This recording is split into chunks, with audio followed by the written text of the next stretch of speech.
Stay down. Final warning. I could do this all day. Hello and welcome to episode 113 of Popcorn and Prosecco, a show that's all about talking about movies. I am Perri Nemiroff, and here are my co-hosts, Kristy Puchko and Angie Han. Hello. Hi, everyone. I'm sorry.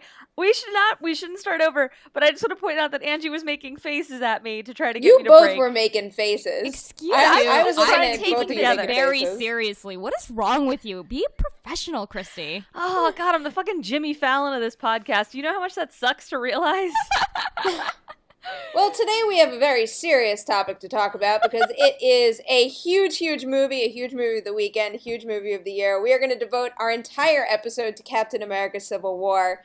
The first 10 minutes of the podcast will be a spoiler-free review of the movie, and then we will give you a warning, and we're going to jump into spoilers for the second half. So Kristy's going to take the lead on this one. Do you want to jump into the synopsis? Here is the IMDb plot synopsis for Captain America Civil War. You sounded like Mr. Movie Phone. Yeah, right? I'm auditioning right now. Now people are going to know how old we are because I don't think Mr. Movie Phone has been a thing in like No, I met years. Mr. Movie Phone. They have like a new one. He's kind of like hot. I met him at some like YA event a couple of years ago. Anyway. Whoa. Is this like when the Hamburglar turned hot and everyone was like, why? No. He was just a handsome young man who, I was going to say wears fedoras, but then I know how that sounds. But, like, he made them work. We're so off the rails already. I'm going to... Do we want to just start over, honestly? This is getting dumber and hilarious, dumber. And I'm all for it. But what do you... do you want to start over, or should I just say what Civil War is? I think you should just say what Civil War is. All right, let's go in. Welcome to the show, guys. So political interference in the Avengers' activities causes a rift between former allies Captain America and Iron Man. That is such a dry description. It is. But, I mean, what's interesting is that, like, so this was, like, a bunch of comics in the Marvel Universe, and I actually got very bored by the comics because I didn't understand a lot of the characters they were bringing in, and so when they said they were going to adapt that story to the MCU, I didn't understand how they were going to even attempt to do that, but I actually think the way they did it works fairly well for the world they set up. I really enjoyed Captain America Civil War. I've actually already seen it twice. Yeah, that was just me just bragging, Angie. Deal. No, but I really enjoyed this movie. It's the Russo brothers who did Captain America Winter Soldier, and where Age of Ultron got a lot of criticism because it felt like too many threads. This one has a lot of threads, but I think they're woven together better, and I think that has to do more with the Russos having worked on happy endings. I think they know how to kind of interweave like a sitcom would and less like a film would. That's my theory on this, but I really enjoyed this. As you guys might remember, when we covered the trailer for this movie months ago, I had not watched it until like right before we recorded, and I was genuinely so upset to watch characters I really have come to care about fight each other. It was really distressing, and I think the film makes the best use of that, where not only is it really exciting to watch things like, you know, there's like, I think you've seen in the trailers, Ant-Man shrinking down and fucking up Tony's suit from the inside and things like that, but it's also emotionally really riveting because I do and I don't want Captain America and and Iron Man to fight, because like visually it's really exciting, but emotionally it rips my poor Avengers loving heart out. They do a really good job presenting both sides of the situation too. Like, this is very much Captain America's movie, but they do make a case for both sides to a degree where it's like, oh, I can kind of see where Iron Man is coming from, but still you're Team Cap all the way, because that's how the movie's supposed to be. Well, I feel like the movie does kind of eventually take sides, but I do feel like they do a good enough job of setting up this debate that, like, even afterward, I was like talking to Kristy and Rebecca like after the screening, and we were like, oh, so, you know, having seen the movie now, like, who do you think is right? And we actually had still like a pretty lively debate on it, and we actually kind of came down on the side of like, they're both like kind of terrible choices, and someone should have they should have a lawyer sit down and compromise and hash out better terms, but that's a whole other movie that I don't think anyone wants to watch. Well, another thing I really liked about it though is the way that they decided who would be on what side. I thought was handled really well, because watching, for instance, the promotional materials, and I was like, hang on a sec, how the hell is Black Widow on the side of government surveillance? Because, like, she was the one that was like, hey, I'm going to give up all this private information. So it was weird to me that she would want a government controlling her again. But the argument she states in the film for why she makes that choice actually makes a lot of sense for her as a character. So I was really impressed with that. I feel like there's a lot of attention overall put to character moments. And for me, especially coming off Batman v Superman, and it's kind of impossible not to compare them because they're both huge superhero movies that are also about showdowns. But, like, Batman v Superman didn't have as many character moments to me where I felt like I really understood who those characters were. Like, Superman making eggs shirtless does not tell me anything very useful, but Vision making paprikash for Scarlet Witch does tell me something about those characters in that relationship. I mean, I could see the comparisons, but Batman v Superman is an entirely different universe, and it's about bringing these heroes together, whereas this one's about tearing them apart. So I think that even though they kind of share a similar skeleton, they're trying to do different things. I think that this movie to me at least, this, you know, I'm a huge Marvel fan. Like, Captain America Winter Soldier is my favorite Marvel movie, and to me this kind of splits the difference between Captain America the Winter Soldier and Avengers Age of Ultron. Like, it kind of feels like the movie that I wanted Avengers Age of Ultron to be, but it's still not as good to me as Captain America Winter Soldier because I do think there's so much going on. But all that said, one of the things I really, really have to give them credit for is that, like, I mean, okay, if we're going to talk TV terms, this, in a way, this is almost like a backdoor pilot for, like, the Black Panther and SpiderMan and, like, Falcon and Winter Soldier show, you know, because the thing is that this franchise is in a period of transition where they need to start kind of like gradually phasing out their old marquee superheroes like Iron Man and Captain America and start like building in the new Avengers because, you know, Chris Evans can't do this shit until he's 60, which is how long Marvel is hoping these movies are going to go. And I think that this movie did such an incredible job of, like, introducing you to Black Panther and making you so excited for him right away and understanding exactly who it is. Ditto Spider-Man, although I do have reservations about the idea that one of the heroes of this movie is like, you know what would be a great thing for me as a grown-up to bring into my life or death conflict with my friends? A teenage boy who knows literally nothing about what's going on. But we can talk about that later. Sure. I mean, like, honestly, I came into this movie so excited to see Captain America and Iron Man, and when I walked out, the thing I was most excited about was Black Panther, and I continue to be so amazed at Marvel and the way that they build their characters and make you, like, love them. Yeah. Well, I'm excited for all that stuff too, but one of the things that impressed me most about this movie is that I didn't walk out favoring any one character in it. It's like there's something to love about each and every single one. Like, Cap will always have my heart until the day I die, but in the context of this movie, I walked out and I'm like, oh, I really dig what they did with Black Panther here. I do love what they did with Spider-Man. And I think that that Tony Stark would reel in a teenager. I think that's totally in character for him. I think it's in character. I just think it's fucked up in a way that the movie never addresses. I think it's fucked up too. I think they did a lot of brilliant stuff with Black Widow, Winter Soldier, Falcon. Falcon you know, gets Hawkeye a lot of good one-liners. Hawkeye gets a lot of great character in this movie. I think he comes out of Captain America's shadow a little bit more, which is great because he's been in these movies for a while, but we haven't seen him do that much. But, like, this is the first time that I kind of felt like, oh, I could see how I feel like this is the first movie that I was like, I can kind of envision what the Avengers will look like if, for example, you know, Robert Downey Jr. and Chris Hemsworth and Chris Evans, who are, like, kind of anchoring this right now. This is the first time that's like, I can kind of see how it would still work. And, like, it's funny going back to the end of Avengers Age of Ultron and watching that last scene with that last group together after having seen Civil War. Yeah, I saw that today because it was on TV, and I was just like, oh, those people. I was rewatching it because I was editing together a supercut today, and it feels like everything doesn't quite align, but at the same time, that moment has so much more meaning to me now that I've seen what they've gone through in Civil War. I mean, I think that when you go back and you watch previous Marvel films, you could definitely see the fact that, you know, even though they announce movies X amount of years before they come out, these things are always changing. These characters are always changing, and where they're heading is always changing. And, you know, I guess that's for better or worse. Can I take the temperature of the room real quick? So I feel like the last time we checked, we all said we were Team Captain America. Has anyone switched sides?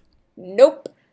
I'm still Team Captain America, but I do think the movie makes good arguments for why you could be Team Iron Man.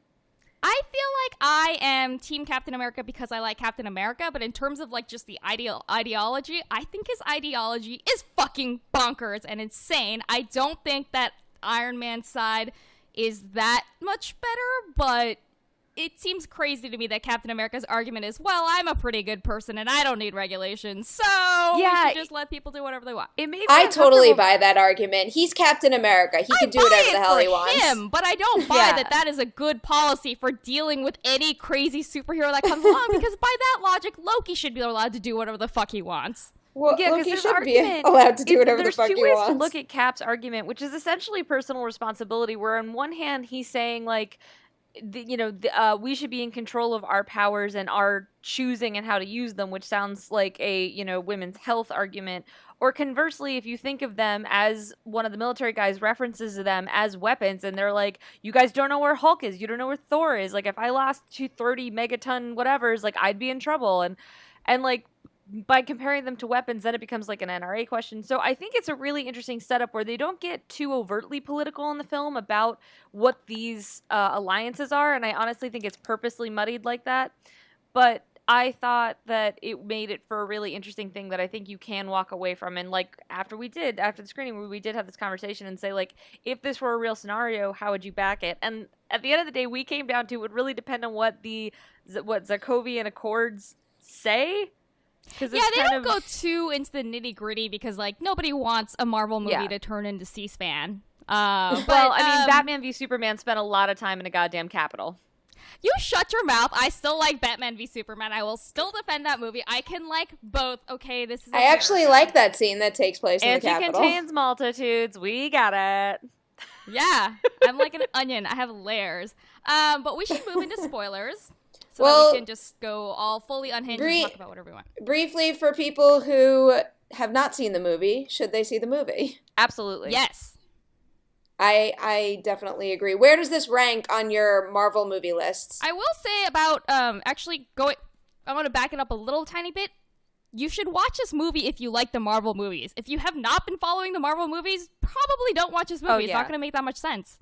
Sorry, that was a given. Yeah, if you have not been following the Marvel movies, it's gonna, like I said to Angie, it'd be like reading the last chapter of a book and being like, I guess it was okay, but I didn't know what was happening. Like, well, that's on you. Like, you really need to keep up on these. But there's such an event that I do think it's just fun and you want to go and be a part of the audience experiencing it. But where does it rank? Well, I'm going to disagree with that, actually. Even though I think you're going to get the most out of it if you've seen all the Marvel movies, obviously, I still think there's something to be said for this being like a first, too. You could still enjoy it. I think the story is contained within this movie well enough that you can get a satisfying experience from just this alone. I think you can enjoy it, but I think that you will be missing a lot. I think You'll definitely be missing a lot, but I think it does a pretty damn good job without going overboard with the exposition, referring back to things that happened in the past so you understand what these accords are and how it's tearing this group of people apart. All right. Well, where do you think it ranks, Perri? I'm still Guardians of the Galaxy #1, and I think I'm putting this right behind at #2. What? Okay. Yep. Okay. Oh. I like it a lot. I haven't actually done like a personal ranking of the whole movies in a while, so I don't want to bore you guys while figuring that out, but I don't like it. As far as like the ensemble movies, I don't think it's as strong as the Avengers, but I think it's way better than Age of Ultron.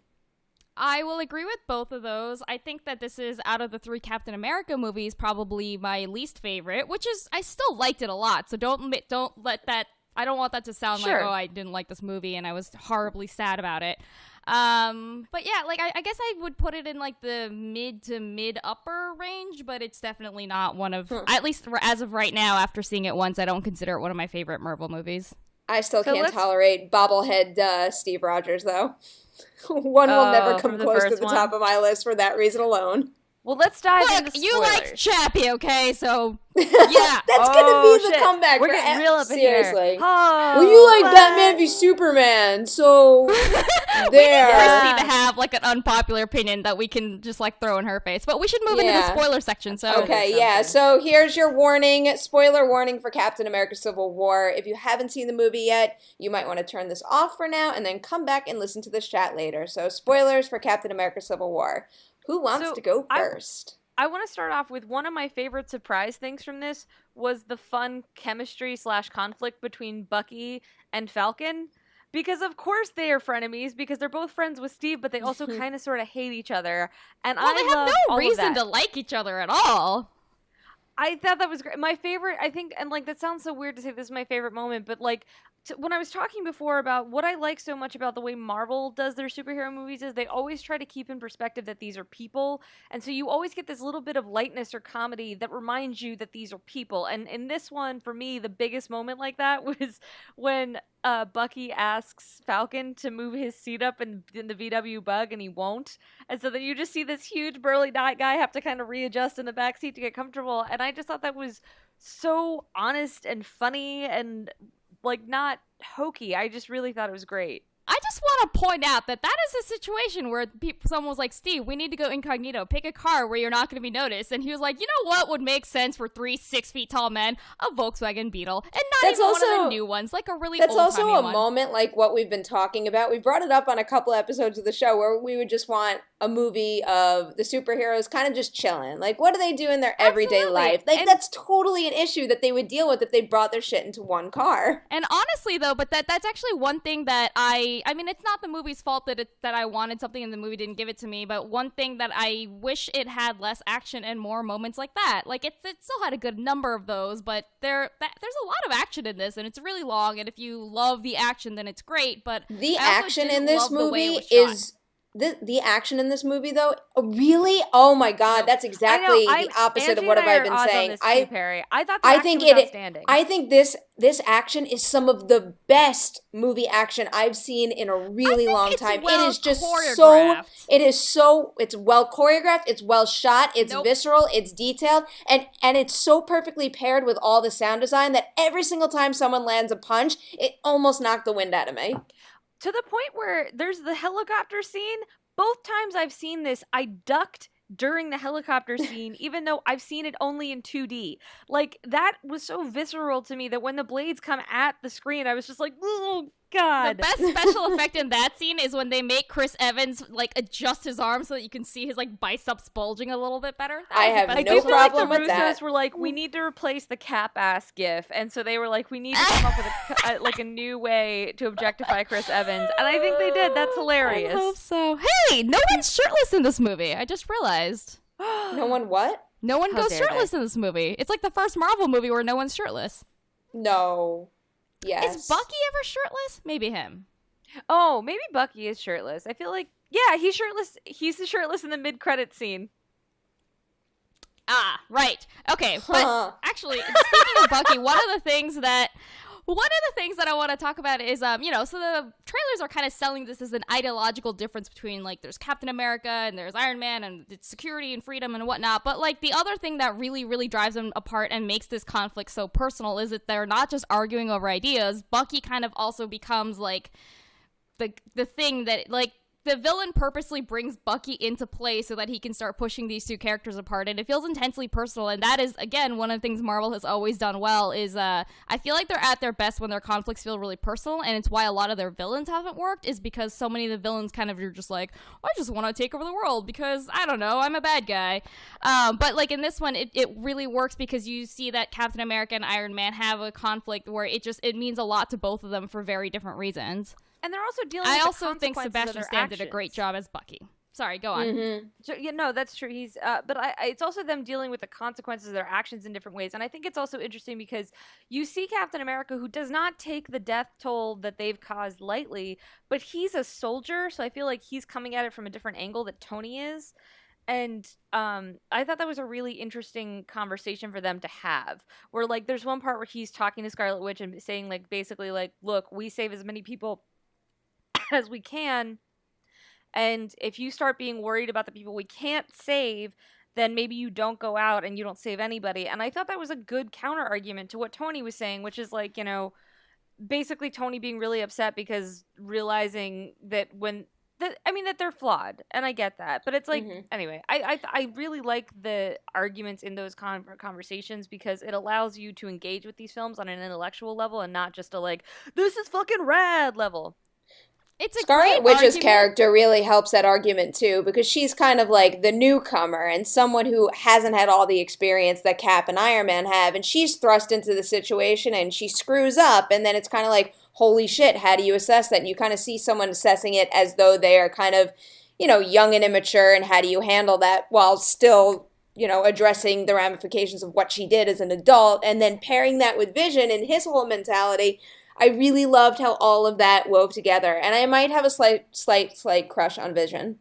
How could you not? He looks so good in those He is sweaters. he's like He the looks so sweetest weird thing in those ever, V-neck and sweaters. Are you messing with me? No! Like, Oh, you know, I like think Paul I Bettany, think it's but a gorgeous adorable. Paul I have like a Drax-like crush on Vision, where they're kind of so sweet and innocent that I can't help it. Yeah. Okay. Okay, so the thing I want to say about that kind of, you guys did a pretty good job of spelling out Captain America's perspective on it, but I feel like one thing the movie is really smart about is that, like, you completely get where he's coming from, and he's absolutely not wrong. But on the other hand, that doesn't really help people who were the casualties of these things that happened, and the movie doesn't ever kind of act like it's, oh, these people are wrong to, like, be mad at the Avengers for this kind of thing happening. In fact, the villain, it turns out, is... Now that we're in spoilers, we can talk about it. It's Daniel Bruhl, and he is a character whose entire motivation is that his family died in, like, the whole Sokovia situation, and he's very, very bitter at the Avengers and, like, very angry that he blames them for what happened, so he's trying to tear them apart. By the way, I'm not entirely convinced that his villainous plot makes that much sense, but I also feel like after seeing Jesse Eisenberg do the thing in Batman v Superman, I'm like, what? I'm going to tell other villains that their plots don't make sense? All right. That's fair. Watching it the first time, I was having such a good time and I was so engaged in what was going on that I honestly didn't pay too much attention to what was going on with the villain's plot. But when I watched it the second time, there are huge plot holes and huge leaps in logic that I'm like, wait, why does he know to do this? Why does he know to be there? How is this happening? What's going on there? Why doesn't he just use a videotape? Like, there's a lot of things that don't hold water in that. But my thing, and I said this with Batman v Superman, I don't necessarily care if a villain's plot totally makes sense if I'm being entertained the whole time. So it's a fault that I don't personally hold as a big problem. His plot also serves the other characters so well that it doesn't matter. And it is really interesting to think about what he's up to in this movie, having just watched Age of Ultron, and when you see, like, that whole mass of land just fall, and think about all the people that never made it out of their homes, and, like, having seen where some of their family and loved ones ended up in here. I mean, this to me is just the perfect example of when a cinematic universe is at its best, when one movie serves the other so well. Yeah, I think that's true. Well, I think it serves them very well, but Angie did point out that Scarlet Witch, which if she hadn't said it, I wouldn't have thought of, Scarlet Witch literally went through the same thing in the last movie, and, like, now we don't mention her brother at all, and she's, like, it all seems theoretical, this feeling of loss, so, like, that's an issue. But overall, I do think it's really fun. I think they brought people in a really cool way. I really like that Black Widow gets some really fun lines in it and gets to be smart and impactful, even though she's not one of the, main characters in this one as much. But yeah, I think Civil War overall is really hilarious and funny and exciting and, at times really heart-wrenching. I feel like my biggest problems with it are things that I don't really think can be fixed easily. Basically, they boil down to this is an installment of a very, very large franchise that needs to pay off a lot of things that came before and set up the stuff that comes after it. It was a huge problem with Age of Ultron. I think this movie does a lot better job of that.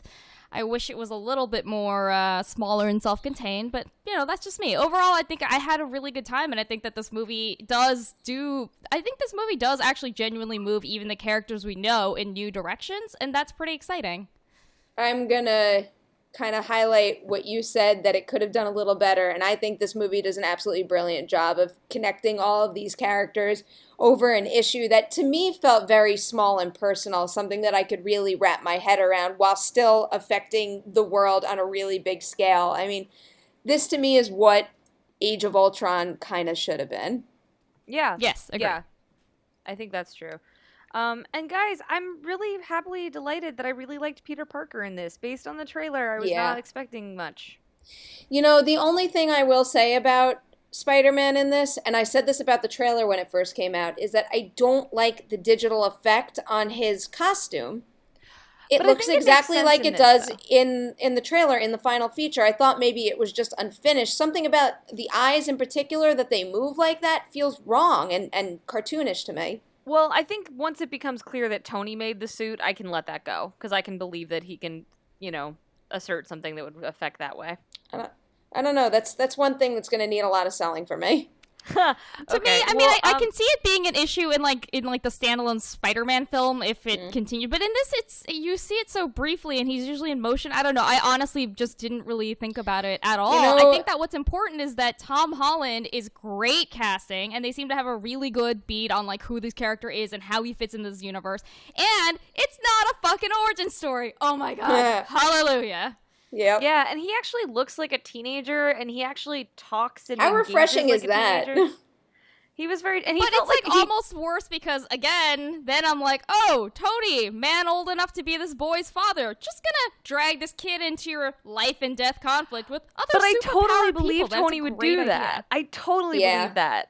I believe that he would do that, but I feel it. like the movie acts like that's okay, and it's not. It's kind of like when when people were complaining oh, Batman is so mean and Batman v Superman, and I'm like, well, it's in character, and people were like, yeah, but it seems kind of weird that nobody's calling him on it, and I kind of felt like that here. I maintain I don't think a lot of people fighting Spider-Man understand how young Spider-Man is until maybe the Empire line. Oh, I'm not saying that Captain America should feel bad about it because he literally doesn't know who he is. I think that the movie is weirdly okay with Tony Stark specifically being I'm going to recruit a working class teenager that knows literally nothing about this conflict to fight they're my desperate. Billionaire Come war. on, they're trying to save the world. That he's spiraling out of control a little bit, the same way that Pepper, him and Pepper breaking up seems in there solely to be yeah, Tony's kind of losing it. I thought that the movie those treats the whole thing as yes, it's awesome that he recruited this small child into his war and to risk his life for a cause he knows nothing about. I don't know. I'm sorry. We're just. I think this circles. is a conversation for another podcast. All you need to take from this conversation is that Spider-Man can't have a costume that has eyes that move, but Vision can wear sweaters. Now that we have settled that, that is a wrap on episode 113 of Popcorn and Prosecco. You know where to find us. We have our podcast on iTunes, where it would be great if you can rate, subscribe, and comment. Then we have our website, popcornprosecco.com. We are on Twitter at Popcorn Prosecco. Please like us on Facebook as well, and you can catch all three of us on the internet too. Kristy, do you want to go first?